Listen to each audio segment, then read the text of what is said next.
falar de alguns. Do que mais acontece, né? O que mais acontece que aparece na clínica, que é a ansiedade de separação.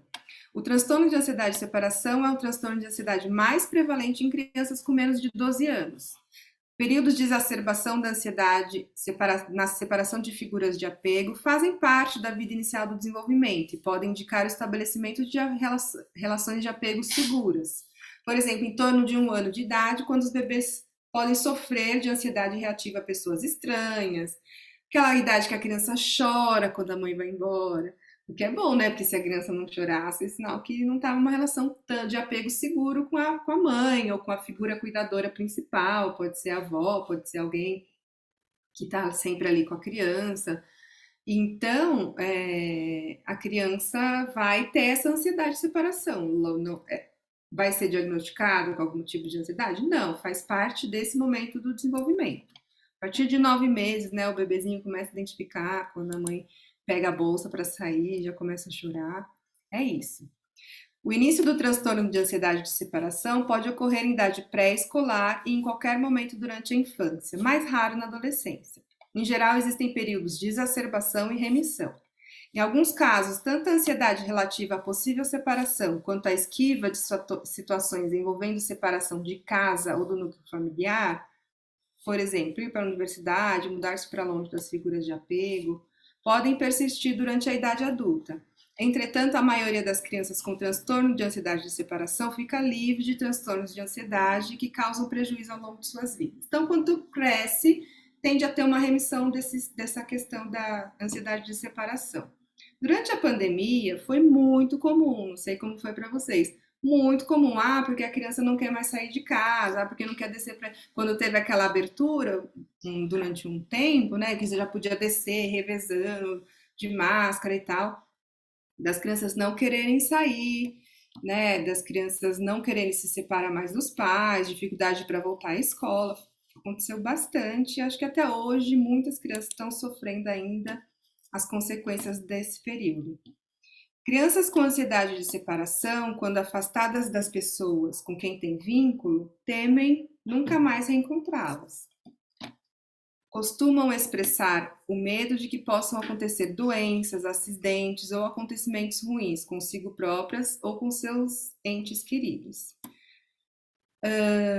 Então, acontece, né? Pode acontecer dessa forma. A criança tem uma ansiedade de não ver mais a pessoa, de ficar longe e aquela pessoa não volte. Normalmente, algo aconteceu para gerar isso, né? Quando a criança já é maiorzinha e tem esse tipo de ansiedade de separação, né? De que as pessoas se afastem,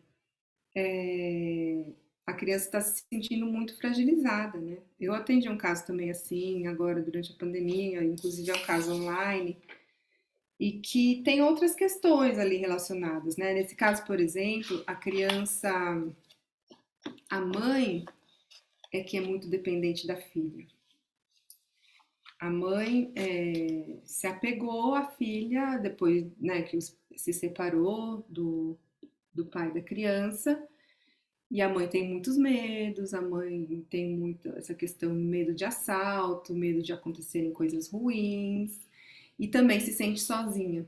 E aí essa mãe acabou depositando na criança muitas expectativas e colocando a criança num lugar que não é o dela, né? Que é de proteger a mãe. Não é, né? A mãe é que protege o filho. E aí teve essa inversão, e isso trouxe muitas questões da criança não querer sair para brincar, ir no aniversário, por exemplo, né, porque vai ficar longe da mãe, então só ficava na festa de aniversário se a mãe ficasse. E a gente sabe que hoje em dia a moda é deixa a criança e os pais vão embora, não, né? Então acabou, me procurou também durante a pandemia, e aí durante esse período todo a criança melhorou. E a criança continua em terapia comigo, mas ainda é uma. Agora, né? No começo a criança teve questões para trabalhar, mas agora eu percebo que é muito mais a necessidade da mãe que ainda está ali. E a mãe faz terapia, mas ainda tem essa dificuldade.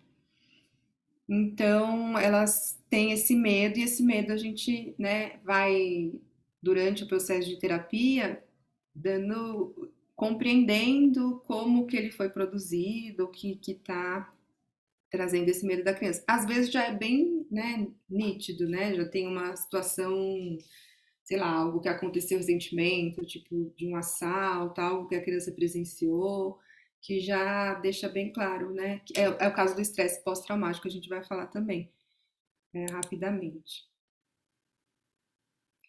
É comum ocorrer o comportamento de andar como uma sombra, seguindo um dos pais pelos cômodos da casa, ou exigir a companhia deles para ir de um lugar a outro de sua residência. A criança também pode querer dormir sempre na presença de alguém, querer dormir na cama dos pais ou durante a noite ir para a cama deles. Quando a porta estiver fechada, pode até mesmo dormir junto à porta, que me dá uma dó terrível. Entre essas queixas somáticas estão, entre queixas somáticas, né? Dor de cabeça, dor abdominal, tontura, sensação de desmaio, náuseas, vômitos. Porém, entre crianças, nem sempre as preocupações são acompanhadas de sintomas físicos. Acho que é o que alguém contou agora, né? De que estava atendendo uma criança de 9 anos, né? E que ela dormiu por um período na cama com a mãe. Ou não, foi o áudio que alguém me contou. Agora eu já estou confusa. Acho que eu acabei de escutar o áudio, não sei se foi. Mas enfim, acabei de escutar essa história. A criança de 9 anos estava Ah, dormindo fui com eu, a mãe. Foi professora. você, não Fui foi? eu. Ah, é que, Isso. Cássia, eu não sabia se você tinha me mandado por áudio ou se você tinha falado agora. A gente estava conversando por áudio. Enfim, então é isso, né? A criança estava com alguns medos, passou a dormir com a mãe, né? E faz parte do processo de desenvolvimento essa fase dos medos, né? Então, como diferenciar se precisa de um tratamento mesmo ou se é só aguardar que isso vai passar? Eu tenho um filho de 9 anos e ele está nessa fase aqui de andar com uma sombra. Ele tem medo de uma boneca. Minha filha tem 3 anos, ela tem uma boneca. E ele tem medo dessa boneca. Então eu tenho que esconder. Outro dia a boneca apareceu e ficou desesperado. Mãe, você vai esconder a boneca, vai esconder a boneca. Tá, escondi. Depois ela acha, enfim. E aí faz parte também, né? Às vezes você acolhe, fica por um tempo. Outro dia eu tive uma conversa com ele que fez um efeito que eu achei interessante. Eu falei assim, você se imagina com medo até quantos anos? Você se imagina adulto com esse medo? Eu não sei por que, depois ele diminuiu bastante o medo dele. Ele falou, não, acho que até 15 anos. Eu falei, 15 anos? Imagina com 15 anos, olha o que você vai fazer, isso, aquilo, isso, aquilo. Você já vai estar em tal ano da escola, será que você vai estar com medo ainda? Aí ele falou, não, aí ficou pensativo lá, a gente não fechou a conversa, deixei em aberto. Mas e na escola dele, eles falam que esse período é uma escola Waldorf. Eu não conheço muito a filosofia Waldorf. É uma filosofia, não é uma ciência, né? Então, fique isso bem claro aqui. Eu só vou comentar porque é uma ideia, né, que eles têm de que a criança nessa idade passa pelo Rubicão, que é atravessar um rio. O Rubicão é um rio, não lembro de onde que é. Mas é que é isso, a criança tem que atravessar um rio. É como se ela fosse passar por uma outra fase, né? E vai mesmo. Né? Daqui a pouco é pré-adolescente, então é da infância para pré-adolescência. E vão mudar muitas coisas, né? E aí, cada idade tem uma crise, né? Cada estágio tem uma crise. Então, a criança com 9 meses vai ter a primeira ansiedade de separação, que vai perceber que a mãe sai, mas aí tem que ver que a mãe sai, depois a mãe volta, aí a criança se habitua. Bom, minha mãe sai, depois ela volta. Aí, ali com 3 anos, 4, começa a crise da autonomia, da independência. Ah, eu posso fazer tanta coisa, por que eu não posso fazer tudo sozinho? Por que esses adultos têm que decidir por mim? Então, deixa eu decidir também, ponto final. Minha filha agora também tinha que tomar remédio de 3 anos. Não, não tomou, não vou tomar. Pôs a mão na boca, não tomou o remédio. Todos os argumentos do mundo eu usei, toda a paciência do mundo usei, mas ela não tomou, não queria tomar. Aí eu dei outro jeito lá de disfarçar e dar o remédio. E aí passa por essa crise, né? Depois, né, 5, 6 anos é aquele interesse por aprender e vai, né, o porquê. Chega nessa fase, então, dos medos, porque a criança começa a perceber que existe a fantasia e existe a realidade. Antes, na primeira infância, era fantasia e realidade se confundiam, tanto que a criança inventa histórias que ela nem sabe mais se é verdade mesmo, se ela inventou. E às vezes ela inventa, a gente sabe que ela está inventando, mas ela jura de pé junto que não inventou, que aquilo mesmo aconteceu. E aí a criança começa a ter um outro funcionamento cognitivo e começa a ter medo. Porque ela sabe que coisas ruins também acontecem. Que não é só a bruxa lá da história da fantasia. Tem bruxas de verdade no mundo. Então ela começa a ver que tem e começa a ficar com mais medo. Então, pode ser que a criança passa por essa fase de medo e vai adiante, e pode ser que ela depois, né, estava dormindo na cama dos pais, já não tem mais medo, mas não sabe mais por que está dormindo lá ainda. Então, às vezes, é uma necessidade do adulto que essa criança durma junto, não exatamente da criança. E as queixas somáticas vão vir quando já está em um estado mais difícil, né? Agora, um exemplo aqui do que acontece. O dia a dia de Nádia com sua mãe, 8 anos. Às vezes Nádia incomoda, eu estou no lugar e ela está atrás. Esses tempos atrás eu falei assim, Nádia, senta ali que eu estou lavando roupa. Senta ali que eu estou lavando roupa. Aí eu vim entregar um relógio pro meu primo, do jeito que eu vim saindo, ela veio entrando. Ela me deu um tombo que eu fiquei uns 20 minutos desacordada. Do tombo que ela me deu na cozinha. Então, às vezes, ela me atrapalha. Às vezes eu estou na pia fazendo alguma coisa, quando eu vou ver ela tá vindo e eu não estou vendo. Aí eu vou e pum, deixo um copo cair no chão. Ela está sempre assim perto de mim, o tempo inteiro Nádia perto de mim. Se eu for no banheiro, Nádia entra junto no banheiro comigo. Se eu for no quarto, Nádia entra no quarto comigo. Se eu for na cozinha, ela está junto comigo. Eu, vai sentar. Não, não, mãe, deixa eu te ajudar. Você quer que eu lave um arroz? Você quer que eu faça isso? Entendeu? É o tempo inteiro Nádia perto de mim. É 24 horas por dia Nádia perto de mim. Quer dizer, ela não vive sem mim. Deixa eu colocar no modo avião. Quando eu tenho que sair, às vezes assim, quando eu não posso levar ela, ela fica triste. Aí chora daqui, chora dali.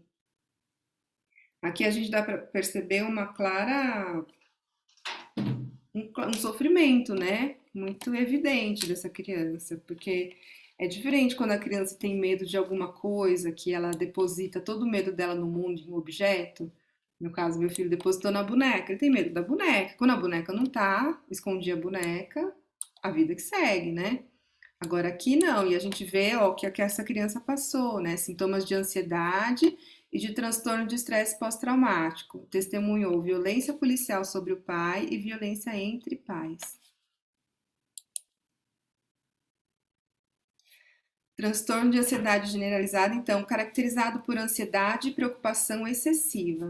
Então, aqui a gente já passa para ansiedade generalizada, o que, do meu ponto de vista, é um pouco mais preocupante, até, né? A ansiedade e a preocupação estão associadas com pelo menos alguns dos seguintes sintomas: inquietação ou sensação dos nervos à flor da pele, fadiga, dificuldade de concentrar-se ou sensações de branco na mente, irritabilidade, tensão muscular e perturbação do sono, dificuldades em conciliar ou manter o sono ou sono insatisfatório e inquieto, problemas também com alimentação. Uhum. Comer demais ou ter fome, não conseguir comer. Então, a preocupação da criança com o transtorno de ansiedade generalizada difere das comumente existentes no dia a dia de uma criança não ansiosa, por serem mais difíceis de serem controladas. São crianças que podem se mostrar perfeccionistas e insatisfeitas com seu desempenho, buscando a perfeição nas tarefas, buscam também a aprovação dos outros ou se mostram inseguras. Então, é aquilo que a gente comentou lá no começo, né? São transtornos que são mais internalizantes, né? A criança tá ali, às vezes a gente não consegue nem perceber esse nível de ansiedade.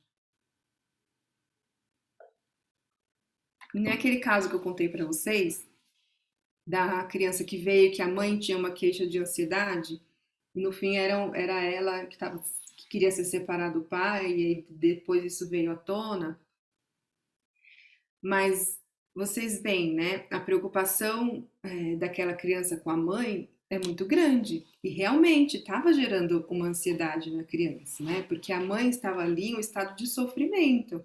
Vocês lembram a brincadeira que eu contei que ela fez? A mãe passou a noite inteira trabalhando e de manhã, quando eu, como filha, falei para a mãe: "Mas mãe, você não está cansada?" "Não, não estou cansada. A vida é assim mesmo. A vida é difícil." Então, essa preocupação, né, toda com a mãe, a preocupação e essa concepção de que a vida é difícil, né, uma crença de que é pesado e realmente devia estar muito pesado dentro da casa dela. E, e é isso. E a mãe também trazia isso, né? De que ela tinha esse perfeccionismo, não gostava de errar, estava insatisfeita com o seu desempenho.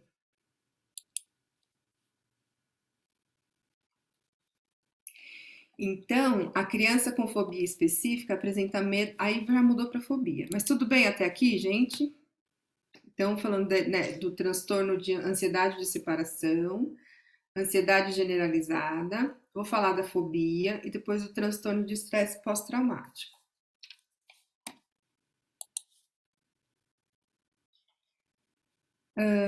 Então, a criança com fobia específica apresenta medo grande de algum objeto, animal ou situação que é possível de se identificar claramente, por exemplo, medo de cachorro, da escola ou de pegar ônibus.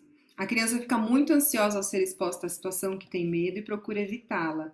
O medo causa prejuízos significativos em sua rotina e em sua vida social.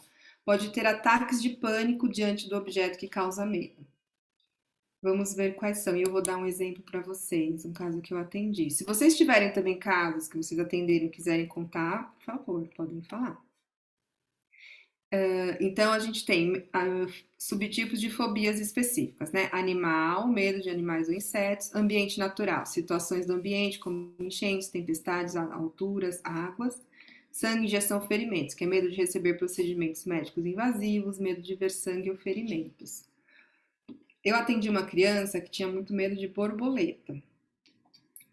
E, e aí ela começou a ter uma piora, né? Ela já tinha esse medo de borboleta e depois da pandemia isso se acentuou, né? Teve a pandemia, todo mundo em casa, fiquei em casa, tarará. Na hora que voltaram a poder sair, fazer algumas coisas, ela estava começando a deixar de participar, estava muitas crianças numa piscina, né, da família lá num sítio, e ela não foi para a piscina por medo de aparecer uma borboleta, ficou no quarto. Então vocês imaginam uma criança de 10 anos que todas as crianças se divertindo na piscina e ela no quarto trancada com medo de aparecer uma borboleta. Então a mãe me procurou, a gente fez né, foi online o atendimento, e aí fizemos todo o processo.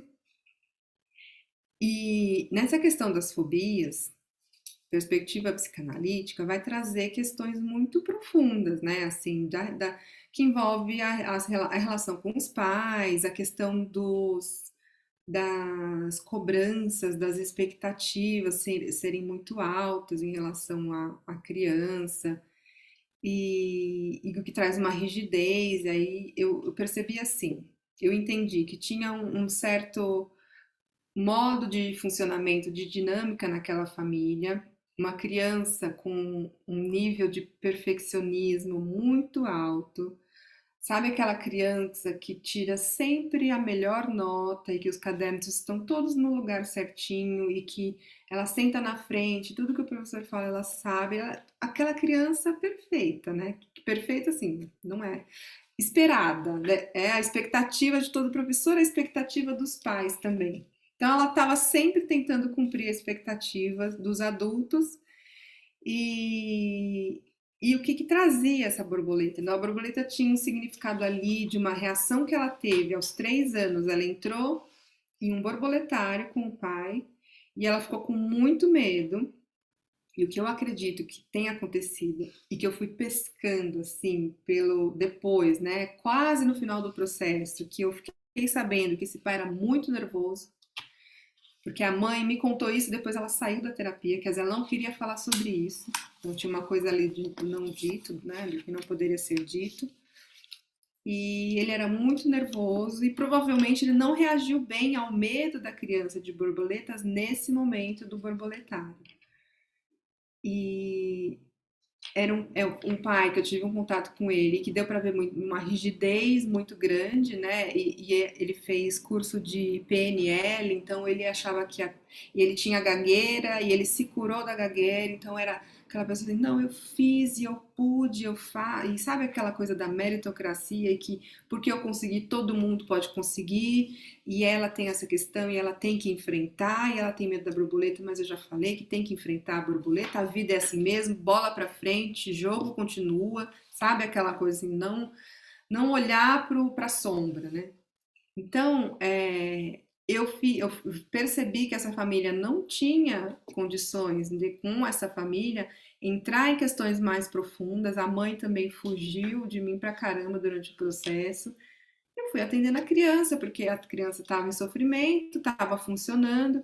Então, eu fui fazendo as, né, técnicas de dessensibilização, falar sobre a borboleta, desenhar borboleta, ver foto de borboleta, também falar de muitas outras coisas, principalmente desse perfeccionismo dela, né? De quanto ela pôde errar, então dava muita risada e incentivava mesmo que ela fizesse coisas doidas, sabe? Não sei, um desenho maluco, a gente fazia brincadeiras sem sentido, sabe? Um desenho maluco, uma massinha de uma coisa que não existe, inventar palavras, coisas assim para sair desse tradicional, dessa, né, muito metódico, muito rígido, sair dessa rigidez e flexibilizar. Então foi esse o processo, né?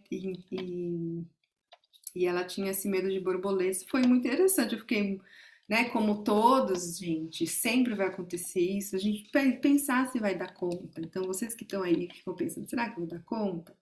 Que bom que vocês estão com dúvida se vão dar conta, porque é essa dúvida que vai movimentar que nos movimenta para realmente dar conta, né? No dia que vocês chegarem no atendimento e falar, isso aqui eu já sei, aí vocês estão com um problema, que a gente nunca sabe.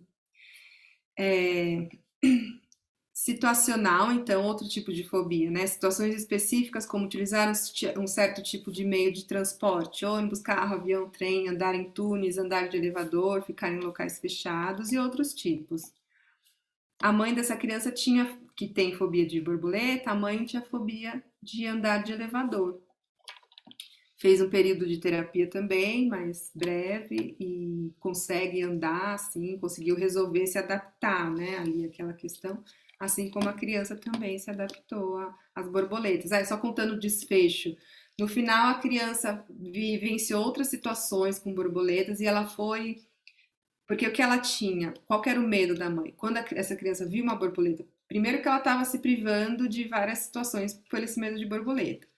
Depois que ela começou a correr, não importava para onde, havia uma borboleta, saía correndo, não tinha mais raciocínio, né? Perdia totalmente a parte cognitiva, ficava para trás. O emocional ali tomava conta, a resposta, né, imediata era correr. E ela tinha esse perigo, né? Corria risco de acontecer algo, porque se aparece uma borboleta, ela está na rua e ela corre, ela correria para o meio da rua sem pensar duas vezes, porque ela só queria fugir da borboleta. Então a gente conseguiu fazer um trabalho para que a borboleta tenha a borboleta, ela sabe que tem a borboleta, ela vai para um lugar seguro, tranquilamente, para ficar longe daquela borboleta, né? E aí esse foi o ponto que a gente chegou. E por fim, vamos falar do estresse pós-traumático, que a gente vai entrar no caso de hoje, né?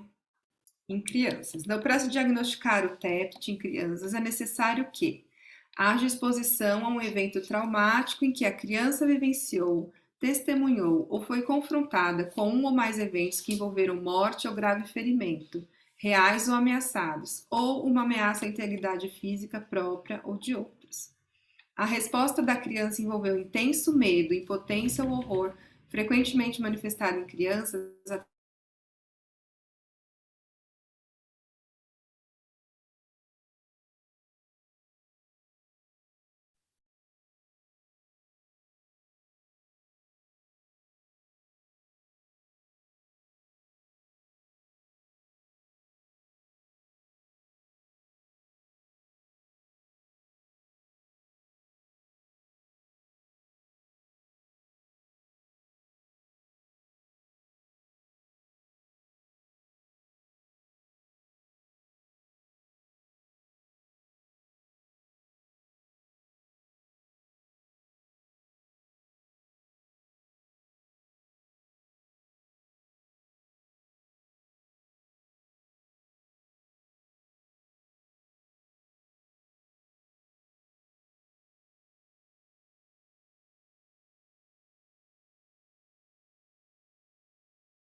coisa esse computador. Cada 3 aulas ele apaga uma. Estou fazendo a conta aqui. Vamos lá.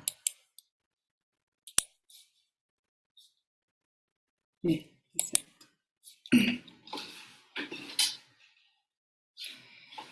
então, vamos ver aqui que a gente estava. Isso. Então, a criança vai ter vivido intenso medo, impotência ou horror. Então, sobre transtorno do estresse pós-traumático. Então, a criança vai vivenciar ou testemunhar uma situação de morte, ferimento ou ameaça.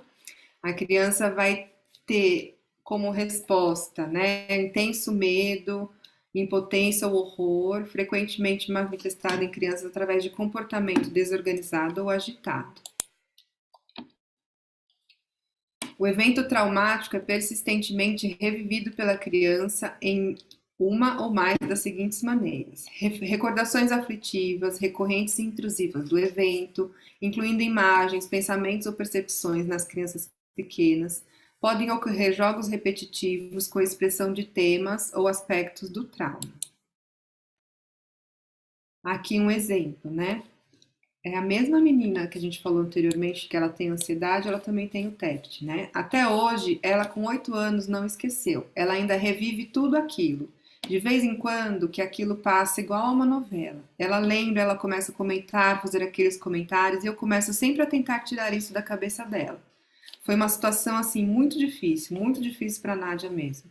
Eu acho que isso daí foi a pior coisa que aconteceu na vida dela. Ela sofreu muito, mas aí vira e mexe, é como eu estou te falando, entendeu? É como se fosse um filme, tudo vem na cabeça dela, entendeu? Aí ela fica agitada, fica com medo, entendeu? Não fala com as pessoas direito. Então você imagina que ela testemunhou a violência policial sobre o pai, né?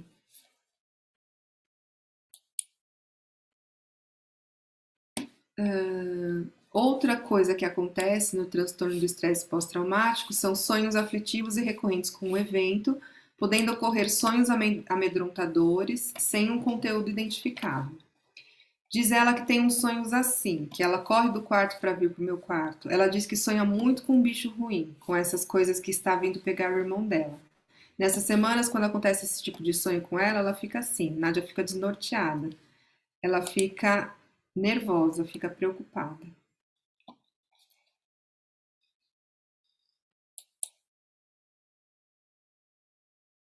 Então, se vocês quiserem ver mais sobre TED, porque essa cartilha ela é ótima, tá? Aliás, eu recomendo porque é da onde eu tirei esse material sobre a ansiedade de separação, sobre as fobias, sobre a ansiedade generalizada, sobre o TEPT e tem também, né, fala sobre a parte das intervenções. Então, por exemplo, isso que eu usei para as fobias da dessensibilização, também, né, dessensibilização tem várias formas de se fazer e, e no caso do estresse pós-traumático também se pode fazer porque uma coisa é a criança ficar revivendo essa situação de forma aleatória ao longo do dia e sem ter um acolhimento. Outra coisa é reviver a situação quando você vai observando, né, aos poucos, no consultório, com o seu paciente, qual que é o limite, até onde ele pode chegar nesse reviver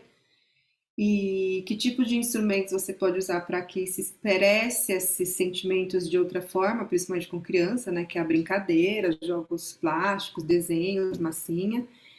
E aí é muito importante que essa pessoa possa reviver esse trauma em um ambiente seguro, né? E aí vai poder, como a gente bem sabe, ressignificar o vivido. Mas é todo um trabalho muito cuidadoso, né? Eu lembro quando eu fazia essa dessensibilização com a paciente das borboletas, eu falava, como você acha que você vai se sentir se no meio a gente fazia vivências, né, de conduzir a ela a imaginação em ambientes de que normalmente tem borboleta, né, floresta e tal, a fazer ela voar numa nuvem, se ela tá voando na nuvem, apareceu a borboleta só passava. Aí você vê uma borboleta lá longe, ela passa. Aí eu falei, fiz só que a borboleta passou lá, não sei aonde.